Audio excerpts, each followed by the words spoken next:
स्वागत है भैया आप सबका।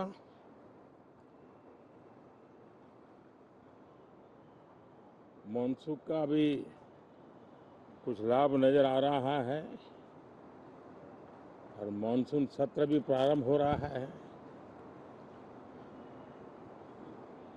मॉनसून हो या मॉनसून सत्र, अगर दोनों प्रोएक्टिव हो तो बहुत ही प्रोडक्टिव होते हैं।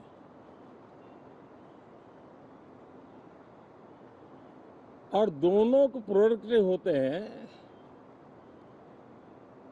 तो देश का कल्याण होता है, जीव मात्र का कल्याण होता है। और इसलिए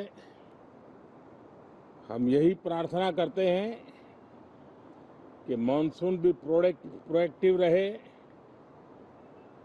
मॉनसून सत्र भी प्रोडक्टिव रहे। साथियों, पिछले एक महीने में देश ने अनेक सिद्धियां प्राप्त की है और देशवासी गर्व से भर जाएं, इस प्रकार की सिद्धियों का सिलसिला चला है। चाहे राष्ट्रीय हो, अंतर्राष्ट्रीय हो और अब तो अंतरिक्ष भी हो।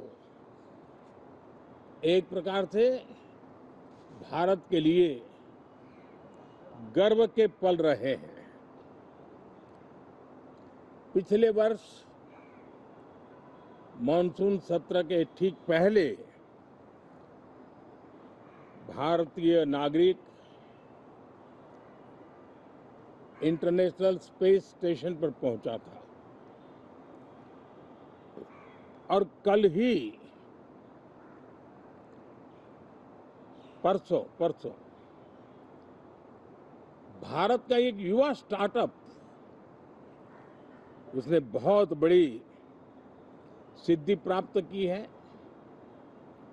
विश्व के कम ही देश हैं जहां इस प्रकार से प्राइवेट साहस हुए हैं और भारत के युवाओं ने अंतरिक्ष में नई उड़ान भरी है। बहुत बड़ी सफलता है। और ये जो स्काईरूट स्टार्टअप है, उसमें जो नौजवान काम कर रहे हैं, मुझे बताया गया उनकी पूरी टीम की जो एवरेज एज है वो सिर्फ 28 साल है। ऐसे नौजवानों ने ये काम करके दिखाया है। मैं किसी 56 साल के नौजवान की बात नहीं कर रहा हूं। मैं देश के ये स्टार्टअप ने 28 के एवरेज वाले नौजवानों ने अंतरिक्ष में भारत का झंडा गाड़ दिया है। उनको तो बधाई है ही है, लेकिन ऐसी बातें जो हैं जो भारत को आत्मविश्वास से भर देती है। विश्व में भारत का प्रोफाइल सर्वमान्य, सर्वस्वीकृत बनता जाता है। साथियों, ये संयोग नहीं, ये एक संदेश है और बड़ा मजबूत संदेश है कि हमारे देश के युवाओं की क्षमता और उनकी आकांक्षा अंतरिक्ष जितनी असीम है, इससे बड़ा संदेश देश के लिए कोई और प्रेरणा नहीं दे सकता है। साथियों, जो रिफॉर्म एक्सप्रेस पर सवार होकर के आज देश चल पड़ा है, उसी का नतीजा है कि भारत के नौजवान इतना बड़ा साहस कर पाते हैं और सफल भी हो रहे हैं। साथियों, पिछले दिनों राजस्थान में बहुत बड़ी ऑयल रिफाइनरी देश को समर्पित की गई। पिछले कुछ सप्ताह पहले एक सेमीकंडक्टर प्लांट यानी तीसरा देश को समर्पित किया गया।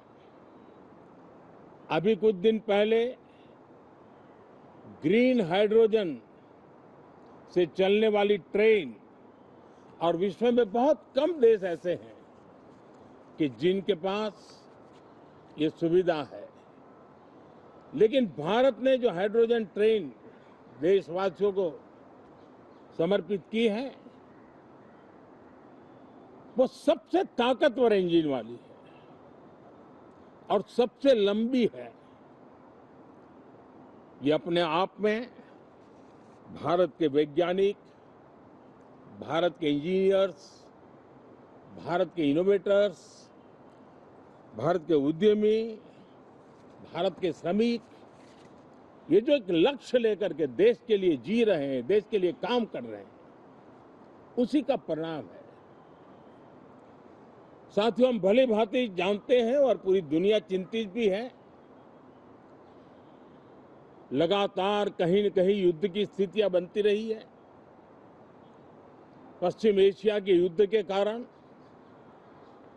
भारत जैसे देश जो एनर्जी के लिए औरों पर डिपेंडेंट है, उनके लिए ये पश्चिम एशिया का युद्ध एक बहुत ही बड़ा संकट का कारण रहा। Petrol, diesel, LPG, fertiliser, chemicals, यानी हर विषय में अनेक बाधाएं, अनेक संकट आए। उसके बावजूद भी भारत 7.7% के ग्रोथ से दुनिया की मेजर इकोनॉमी में सबसे तेज गति से आगे बढ़ने वाला देश बन के रहा। ये भारत के सामर्थ्य का परिचायक है। भारत किस प्रकार से उत्साह और उमंग के साथ नई ऊंचाइयों को पार करना चाहता है, उसकी इसमें एक झलक है। और ऐसे में जब ये मॉनसून सत्र आरंभ हो रहा है, देश ने स्पीड पकड़ ली है और संसद का स्पिरिट उस स्पीड में नई ऊर्जा भर सकता है। सकारात्मक स्पिरिट राष्ट्र के लक्ष्यों को प्राप्त करने के लिए बहुत आवश्यक होता है। हमारे सदन में बहुत अनुभवी सांसद भी है, दल उनका कोई भी हो, लेकिन उनके पास एक लंबा अनुभव है। ऐसे समय में उनके अनुभव की, उनके ज्ञान की संसद को भी जरूरत है, देश को भी जरूरत है। और इसके लिए संसद का चलना, सार्थक चर्चा होना, मिलजुल करके देश को आगे ले जाने के संकल्प लेना, ये मैं समझता हूं कि बहुत ही समय की मांग है। एस्पिरेशन से भरे हुए देश के युवाओं की मांग है कि हम आगे बढ़े। आज समय की मांग है कि राष्ट्र निष्ठा से भरे हुए,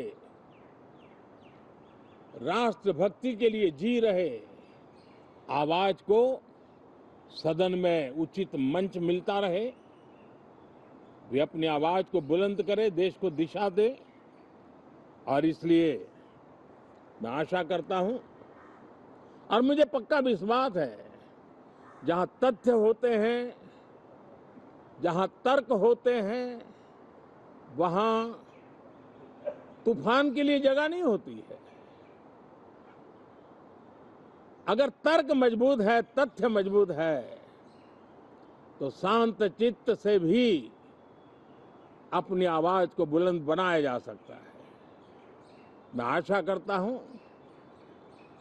तर्क और तथ्य के साथ सदन की चर्चा को समृद्ध किया जाए, हर आवाज को अवसर मिले,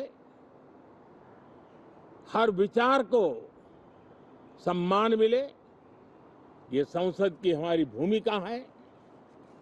मैं सभी सांसदों से बढ़ चढ़ करके इस सदन में हिस्सा लेने के लिए निमंत्रित करता हूं। आज सुबह स्पीकर महोदय जी ने भी सोशल मीडिया के माध्यम से देश के सांसदों का स्वागत करने के अपने भाव को व्यक्त किया है। मैं भी उसमें अपना स्वर मिलाता हूं। आप सबका बहुत बहुत धन्यवाद। नमस्कार।